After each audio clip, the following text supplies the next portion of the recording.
Welcome back for another lesson video from Mr. Karabi's health class at the Arts Academy of Benjamin Rush. This one is about sexually transmitted infections, sometimes called sexually transmitted diseases. Just we're going to get into a slideshow in a moment, but just wanted to point out to you a couple of things on this web page first. Then we're going to show the slideshow, then we'll come back to this website. So, sexually transmitted diseases are diseases that are primarily spread via sexual contact. This includes any contact with the genitals, semen, vaginal fluid, or the anus by other genitals, hands, or mouths. Some also cause blood infections and can be spread via contact with an infected person's blood.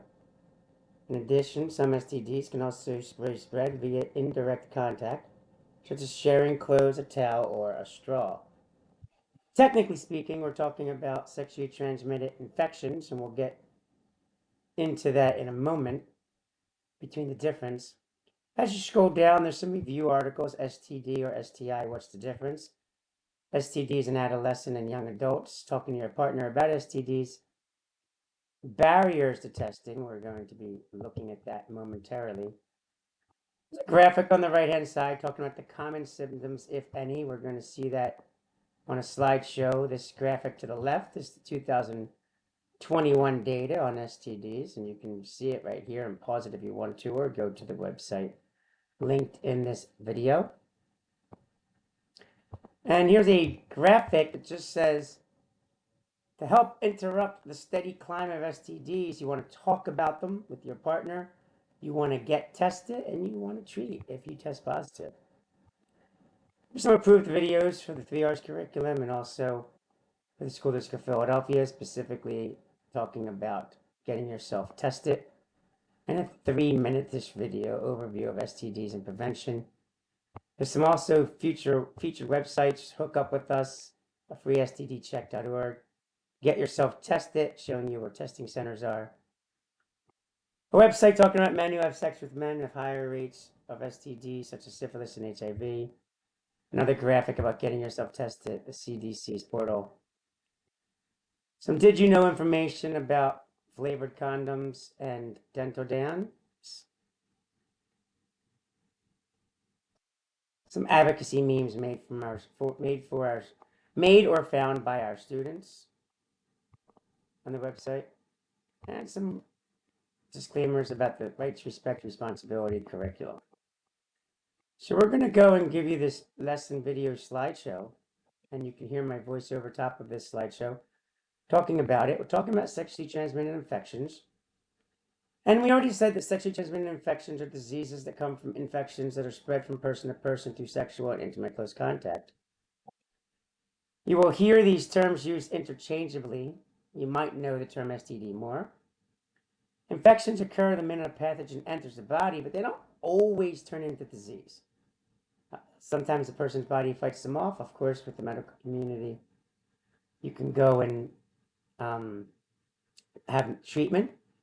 The medical community typically prefers to use the term STI instead of disease, but we're probably going to use them interchangeably just because accidents happen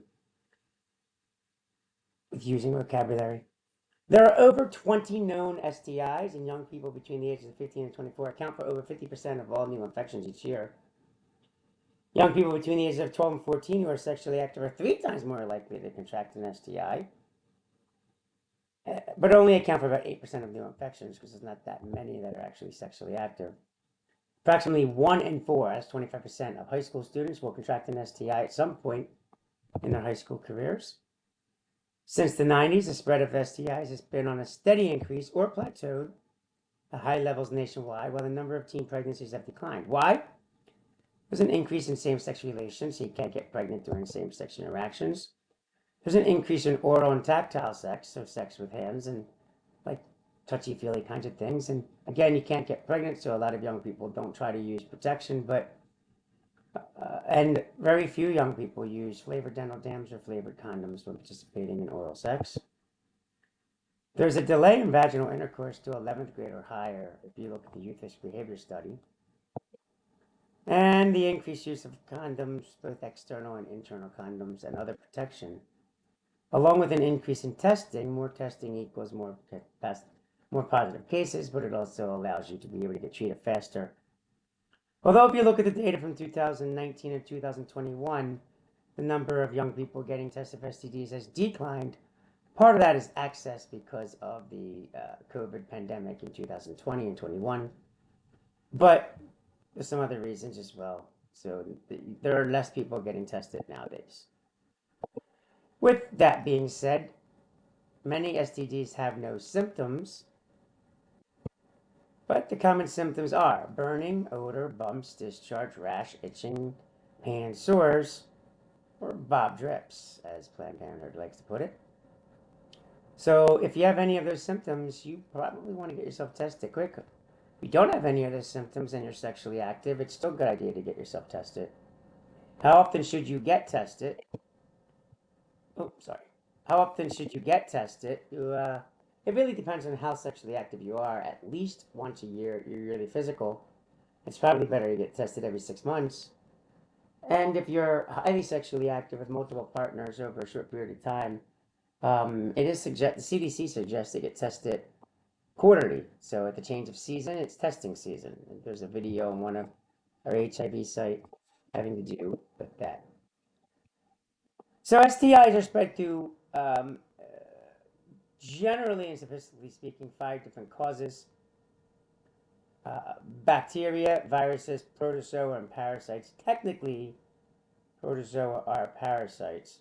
Most STIs are caused by bacteria or viruses.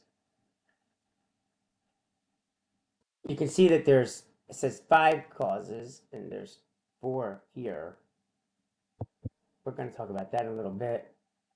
STIs caused by a virus cannot be cured but can be treated. Some can be fatal, such as HIV or hepatitis B if left untreated. And some have vaccines, such as HPV and hepatitis B. All other STIs can be cured if detected fast enough. If not tested, there's a major risk of long-term consequences. Therefore, you should talk, test, and treat. Get tested, get tested, get tested.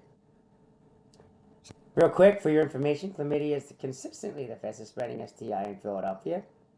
In some parts of the country, gonorrhea is the fastest spreading STI, and others is trichomoniasis. In some high schools, more than 50% of the school population have been infected at least once, according to the Philadelphia Department of Public Health. This is as of 2020, as data from since 2020 of testing in the Philadelphia public high schools is no longer a yearly occurrence. It used to be that every year they came into the schools to be able to do free STD testing for the students, and they just haven't done that since COVID. I will also say, for those people that are watching that are students at the Arts Academy of Benjamin Rush, this isn't a joke, and you don't need to necessarily panic either. The last time that the testing did happen at the Arts Academy of Benjamin Rush, we were informed that there were only 3 people that tested positive out of roughly about 270 students or so that chose to get tested out of our 600. And no names are being given, of course, and specific data. I don't know any other information unless the students chose to share it with me. But we have a very low percentage within our school, traditionally. So, with that being said, the lowdown on how to prevent sexually transmitted diseases and sexually transmitted infection. The only 100% way to protect against the spread of sexually transmitted infections is abstinence. But for those who are sexually active, there are some things you can do to prevent the spread and protect yourself as well. And this is what they are. A serious, closed, committed relationships where you're not cheating on your partner. It does say closed because there is an increase of polyamorous relationships and you're not really cheating on each other. But here it comes down to this: less partners equals less exposure. The minute anyone adds a partner, they run possible exposure increase risk. Barrier protection, so latex or poly condoms, internal or external, during intercourse, and condoms with dental dams during oral sex. Here's some animated pictures of dental dams, an internal condom, commonly called female condom, and an animated version of an external condom. More ways, you got to talk about it with your partners. That's informed consent. Friends, doctors, health teacher, family, etc. to get the correct, valid information. There's a lot of invalid information out there about sexually transmitted diseases. You need to make sure you get valid information. Communication is key if precautions need to be taken. You need to get educated through valid resources, like I already said. Valid, appropriate, correct resources. You should eliminate body fluid exchange. Oh, sorry. Avoid sharing towels. Some STIs can be spread through indirect contact. So maybe you're not being intimate with each other, but you might have open sores or blisters that have the fluids coming out of them, and they could be spread. Examples could be herpes sores, for example. You need to wash your hands. You need to wash your areas. You need to use medical interventions such as medication and vaccines if available.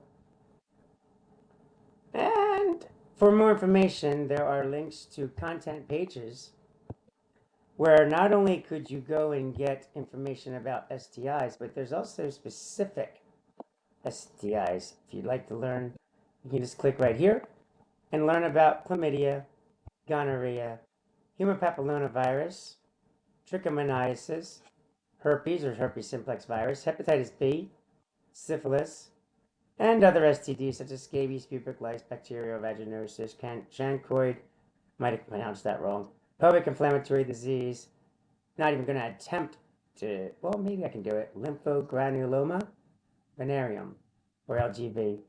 So there's information about all of those from reputable sources, most of which are the CDC's page, but also you can be able to get other valid resources as well. Con Ed, CDC. And if you, excuse me, sorry, you notice that we're missing information on HIV, there is an entire page devoted to HIV and AIDS, including HIV 101, appropriate videos, that video I told you about testing season from the CDC, HIV treatments, and real life stories, and a history of the HIV virus. If you have any other information, please don't hesitate to reach out. Have a great